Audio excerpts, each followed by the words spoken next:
नमस्ते साथी। इस वीडियो में हम लोग आज प्रतिरोध, इंग्लिश में बोले तो रेजिस्टेंस,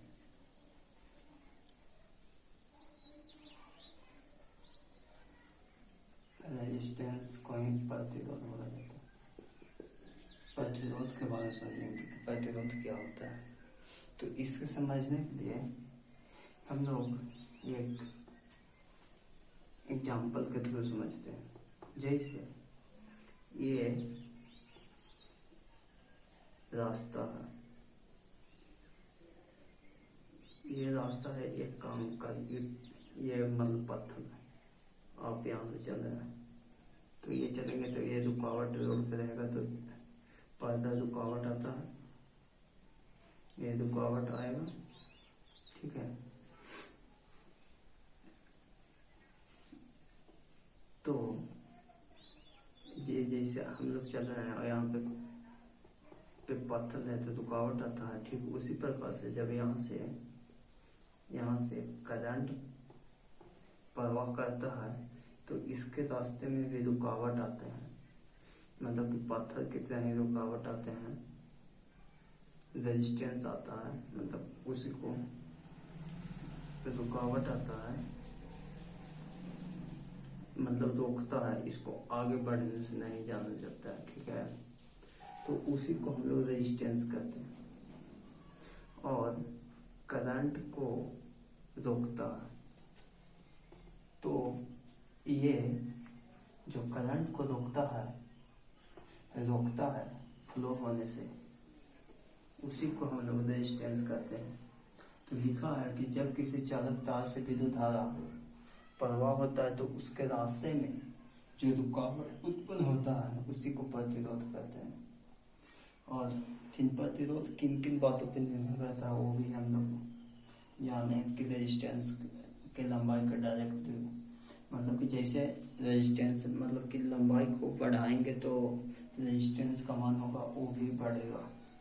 जैसे अब कहता है कि ए होता है एरिया ऑफ क्रॉस सेक्शन, मतलब कि चालक तार की लंबाई, एरिया मतलब कि ये कंडक्टर है, समझिए ये चालक तार है, तो इसको एरिया को कहता है कि इन्वर्सली प्रोपोर्शनल, मतलब एरिया को हम बढ़ाएंगे तो रेजिस्टेंस का मान कमेगा। मतलब ये पहले एरिया था इतना पतला तो करंट कम अमाउंट में फ्लो करेगा, रास्ता पतला, अब रास्ता हो गया है चौड़ा, ये एरिया बढ़ गया है तो अब इसका पाथ ज़्यादा हो गया तो करंट भी ज़्यादा फ्लो करेगा, ठीक है। करंट कुछ नहीं, इसको एग्जांपल से जैसे ये पहले वाटर से रिलेट कर दिया, ये ऐसे पानी जाता था,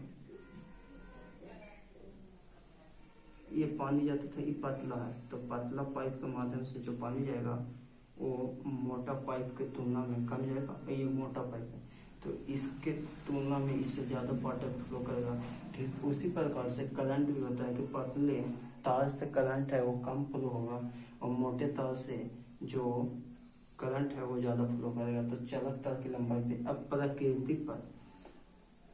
अब चालक तार की प्रकृति कहने का मतलब है कि चालक तार है वो कंडक्टर है या फिर सेमी कंडक्टर है, वो हो जाता है, ठीक है।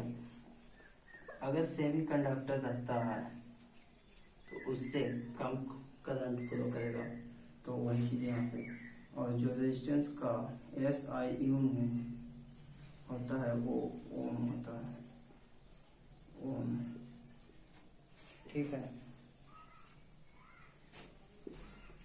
ये हो गया लंबाई ऑफ कंडक्टर, चालक तार की लंबाई हिंदी में लिखते हैं, चालक तार की लंबाई। ये होता है चालक तार का अनुप्रस्थ क्षेत्रफल,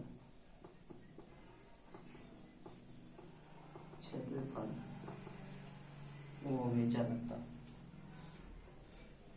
तो रेजिस्टेंस, यहाँ से क्वेश्चन क्या बनता है कि रेजिस्टेंस जो है वो लंबाई के क्या होता है, डायरेक्टली प्रोपोर्शनल कहा देगा। जैसे यहाँ पर कहता है कि जब चालक तार की लंबाई को बढ़ाएंगे तो रेजिस्टेंस का मान क्या होगा। यहाँ पे एक में इंक्रीज, दूसरा में डिक्रीज, तीसरा में कांस्टेंट मतलब नियत, और चौथा में नन ऑफ दीज। तो आंसर क्या होगा, इंक्रीज। लंबाई बढ़ाने से चालकता की लंबाई बढ़ता है, एरिया ऑफ क्रॉस सेक्शन के इनवर्स होता है। ठीक है, तो ये इतना हो गया। अब नेक्स्ट लेक्चर में कभी देखेंगे कि वोल्टेज करंट क्या होता है।